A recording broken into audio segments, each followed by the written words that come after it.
आपण पाहताय प्राध्यापक डॉक्टर मच्छिंद्र सत्य यांचे लोकसंवाद न्यूज. सत्य जे तुमच्या समोर. अनुसूचित जातींमधील 59 जातीतील विद्यार्थ्यांसाठी शासकीय वसतिगृहामध्ये प्रवेश दिला जातो.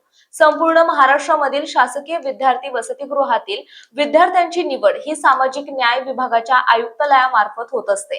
महाराष्ट्रातील अनुसूचित जातींमधील सर्व जातींच्या विद्यार्थ्यांना जास्तीत जास्त न्याय मिळावा आणि प्रत्येक जातीतील विद्यार्थ्यांना शिकण्याची आणि वसतिगृहामध्ये राहण्याची संधी मिळावी यासाठी 26 मे 1984 साली महाराष्ट्र शासनाने एक GR प्रकाशित केला होता.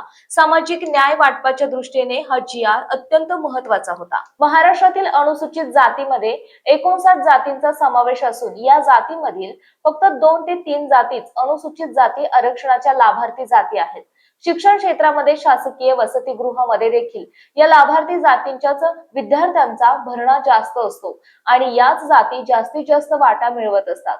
परिणामी शिक्षण क्षेत्रामध्ये मागास असलेल्या जातींमधील विद्यार्थ्यांना संधी मिळत नव्हती. त्यामुळे 16 मे 1984 साली महाराष्ट्र शासनाने एक GR पारित केला. या GR नुसार कोणत्याही जातीमधील विद्यार्थ्यांना वसतिगृहात प्रवेश देताना त्या जातीतील विद्यार्थ्यांची संख्या 30% पेक्षा अधिक जास्त नसावी असा हा GR होता. परंतु सध्या महाराष्ट्रामध्ये आरक्षण उपवर्गीकरणाची चळवळ मोठ्या प्रमाणावर सुरू आहे. आरक्षण उपवर्गीकरणाचे समर्थन आणि आरक्षण उपवर्गीकरणाला विरोध करणाऱ्यांचे मोर्चे महाराष्ट्रभर निघत आहेत. यातूनच असे समजले आहे की महाराष्ट्र सरकारमधील सामाजिक न्याय विभागाच्या खात्याकडून पुणे येथील सामाजिक न्याय खात्याच्या आयुक्तांना तोंडी आदेश देण्यात येणार आहेत. त्यानुसार सामाजिक न्याय खात्याच्या महाराष्ट्र राज्याच्या आयुक्त दीपा मुधोळ मुंडे यांनी एक नवीनच परिपत्रक काढले आणि 16 मे 1984 चा GR रद्द ठरवला. त्याचा परिणाम असा झाला की पुण्यातील एका वसतिगृहामध्ये प्रथम वर्षासाठी 27 विद्यार्थ्यांचा प्रवेश होणार होता. यातील 22 विद्यार्थी एकट्या महार जातीला, 2 विद्यार्थी मातंग जातीला, 2 चर्मकार जातीला आणि 1 लोहार जातीला अशा पद्धतीने विद्यार्थ्यांची निवड झाली. जर 1984 च्या GR नुसार निवड झाली असती तर महार जातीतील फार तर 16 विद्यार्थ्यांना वसतिगृहात प्रवेश मिळाला असता.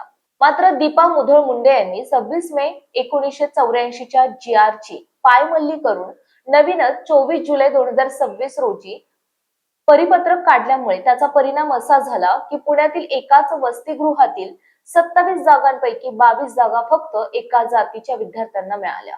परिणामी इतर जातींच्या विद्यार्थ्यांवर मोठा अन्याय झाल्याचे चित्र दिसतंय.